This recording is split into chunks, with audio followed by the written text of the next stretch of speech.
Hi, this is Professor Tyler Watts from Ferris State University. In this video, I'm going to show you how to do a classroom puzzle challenge to teach students about the gains in productivity from specialization and the division of labor.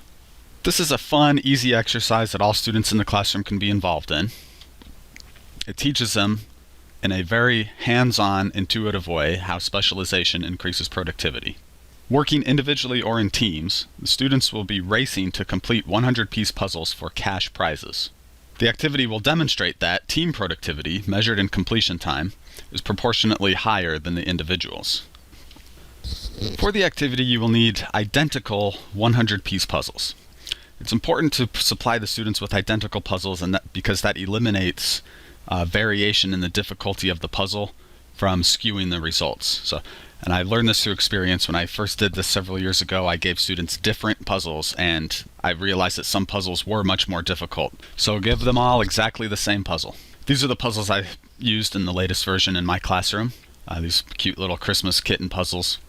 100-piece puzzles are right for a class time of an hour. You can find these on clearance in hobby or craft stores for a pretty low price. I have a total of 10 or 12 of these puzzles. I think I bought them on clearance after Christmas for $1 each. You'll need about one puzzle for every 2 students on average. You will be dividing the students up into teams of 1, 2, 3, because each team gets one puzzle. On average, roughly one puzzle per 2 students. So I have 20 students in the classroom. I need 10 puzzles. If you have 40 students in the classroom, you might need double that. Cash for the prizes. This really gives the students a motivation and incentive to try to complete the puzzle. Some students won't need the motivation, they'll enjoy puzzles, but other students might not like doing puzzles, so it always helps to provide some motivation. What I do is tape the $1 bills to the podium or the board at the front of the room, and I like to give a $3 prize for first place, and of course we're basing that on the shortest completion time, $2 for second place, $1 for third place. Now I'll note here that you might also need to add a consolation prize for the solo groups. Of course, it'll be rare for a solo to finish before the teams, and if teams of 2 and 3 exhaust first, second, and third place prizes, the solos might lose motivation. So to give the solo teams continued motivation, you can add the option of a consolation prize for the fastest solo team. So we're talking about $7 worth of prize money, and I think that's well worth it to motivate the students and make this activity work very well. The procedure is pretty simple. Start off by grouping students into equal numbers, or as close as possible to equal numbers of 1, 2, and 3 student teams. And I facilitate this in my classroom by arriving early and pre-arranging chairs around the tables. So I've got 3, if I have 20 students, I'll put 3 tables with just 1 chair, 3 tables with 2 chairs, 3 tables with 3 chairs, and that's sufficient for 18 students. With the remaining 2 students, you could either add another team of 2 or 2 more teams of 1. But it's important to keep the teams proportioned. You want roughly equal numbers of 1, 2, and 3 student teams. Next, announce a puzzle challenge. And I'll say something along these lines. Today we are doing a puzzle challenge. Each table will receive an identical 100-piece puzzle. When I say go, I'll start a timer. The table that finishes first will win the $3 first prize. Second place will win the $2. Third place will win the $1. So it's pretty easy to set this up and get the students started. I don't want to tell them what it's about. I want them to experience it from reflection after we're all done. So you don't need to do much prefacing of the activity. You just need to get them set up, give out the puzzles, start a timer, and start them. I'm not going to announce the optional consolation prize until I realize that I need it. It could be the case that a solo team finishes first. In that case, the consolation prize is done away with.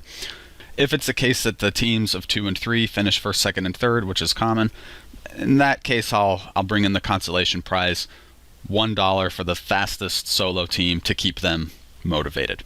Okay, then you distribute the puzzles. Make sure the students don't cheat, don't start early. Make sure all the students have a puzzle before any group opens the boxes and begins. And finally, start the timer and begin. Now you'll keep a running timer, and when each team completes, just look at the timer. You don't need to stop it, just look, and we'll be rounding the times to the nearest minute. So if the winning team completes in 25 minutes and 33 seconds, well, we'll just round that up to 26 minutes and write it on the board. We'll keep the timer going to record the time of the second and third place finishers. Okay, everybody has one? Yeah. Go. And the timer has been started.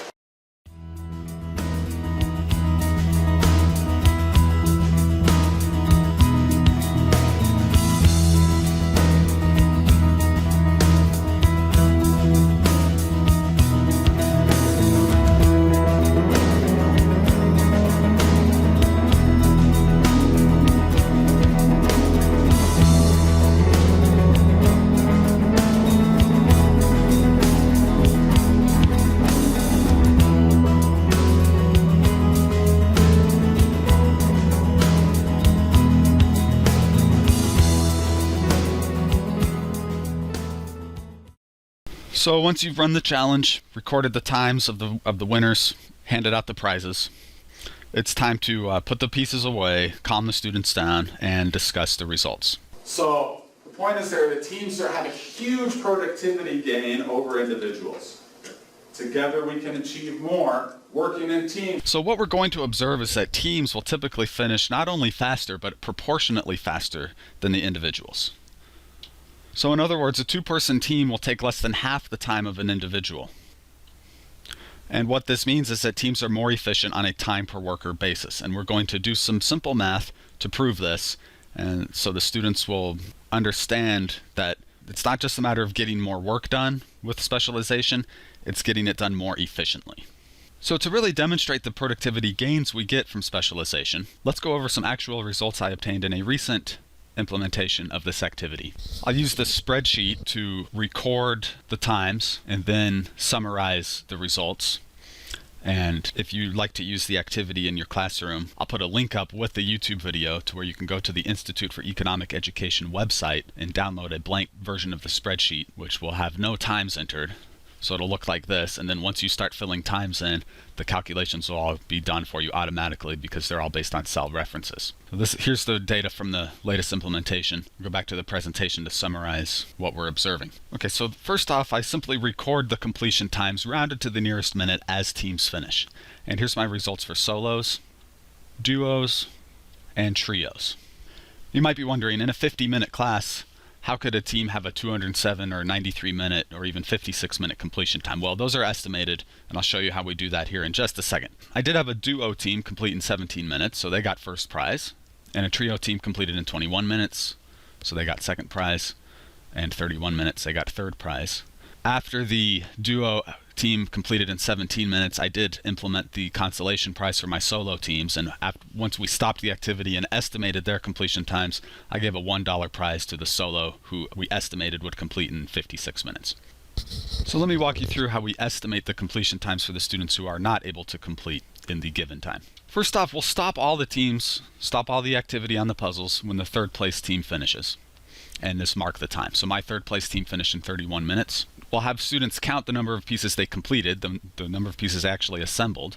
And if a team is mostly done, they could actually just count the number of pieces remaining to be assembled and subtract that from 100. So we've got the number of pieces completed because it's a 100-piece puzzle. That is also the completion percentage for that team. And we're basically using simple ratios to estimate the completion time. The simple version of the math is to divide the completion time, 31 minutes, that we attained in step 1, by the decimal of the completion percentage in step 2. And what we're actually doing is multiplying that completion times by 100% and then dividing it by the percentage that the team completed to cross multiply and estimate that team's completion time. This is a shortcut version. So you'll see, for example, in my table, that first solo completed 15% of his puzzle in 31 minutes.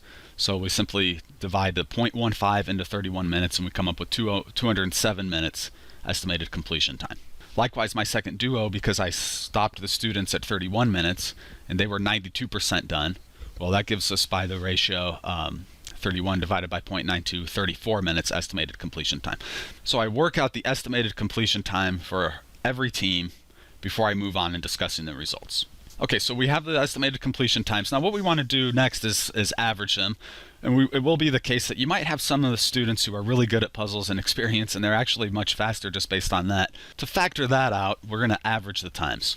And this is automatically done for me in the spreadsheet. So my average time for solos is 110 minutes. My average time for duos is 30 minutes. My average time for trios is also 30 minutes, coincidentally. Okay, so we see that teams are faster than solos, but we want to factor this on a proportional basis because duos have twice as many workers, trios have 3 times as many workers, so we of course expect them to be faster. So we want to ask how much faster proportionately. So to do that, I'm going to take the next column here is going to calculate the total time, the total worker time, if you will, it takes to complete a puzzle. And of course for solos, that's just their average time. But for duos or trios, that's going to be the average time times the number of workers. So for duos, that's 30 minutes per worker on average times 2 workers, so 60 minutes. And for trios, with an average time of 30 minutes, that works out to 90 minutes. To find out how much faster teams are on a proportional basis than individuals, There's two ways to think about this. And what I'm doing in the ratio, I'm just saying, what's the ratio of the team total to the individual total, or the solo total? Of course, for solos, that's 100%. I'm expressing the ratios in percent form. And for duos, okay, the 60 minutes per duos divided by the 110 minutes per teams. And remember, that's total worker time. That's 54%. So we could say that duos take only 54% of the time as compared to solos on a per worker basis. And likewise for trios. In this instance, we didn't get a productivity gain moving from duos to trios, but trios are still more efficient than solos. So trios on a per worker basis only take 81% of the time that solos do. So we can think about it in that sense, and we can also think about it in a percent difference sense, and that's what I'm doing in this final column. What I'm doing here is taking the team time, subtracting the solo time, and then dividing it by the solo time. And what this will tell us is how much less time teams took on a proportional basis than solos. Of course, for solos, that's 0, because solos take as much time as solos. But for duos, what we have here is 60 minutes total time minus the 110 for solos divided by the 110 for solos. We can say teams of 2 take 46% less time than individuals do to complete the puzzle. And likewise for teams of 3, we can say they take 19% less time than individuals do to complete the puzzle. And I think it's worth expressing those proportional differences in both fashions, and that lets students get a very complete picture of that sense of proportional gain in productivity. Teams aren't just more productive, but they're proportionately more productive. So on a per worker basis, they're more efficient. Okay, and that leads us into discussion, and this is the main thing I want the students to grasp. But first off, we have to establish how that productivity gain happened. Okay, so we've gone over the results and we've established that teams are proportionately faster than solos. We've talked about what that means in terms of efficiency on a per worker basis. Now we want to ask the winning teams, or actually ask anyone in the room, because they might have observed each other, how the teams did things differently than the individuals that made them more productive. How about my winning trios? That was you guys, right? Yeah. Describe how you guys did it. We started with the outside first, separating all the outside pieces with the inside pieces. And then while they worked on the outside, I started working on putting together the inside pieces. And of course, what we're going to discover is that there was some kind of specialization going on with the teams that was impossible for the individuals. If the students don't readily address this, I'll really probe them and ask leading questions until they really specifically tell me exactly how they divided up the task of the puzzle. But typically what will happen is students will say, well, one of us worked on the edges of the puzzle, the other worked on the center, one person worked on the fur, the kitten's fur, the other one worked on the red part of the Santa Claus hat, so on and so forth. Now, it's also important to say, how did you come up with that? Did I have to tell you? Was there any instruction? And they'll say, no, it naturally occurred to us. It's very obvious in this situation that this is the efficient way to go about things.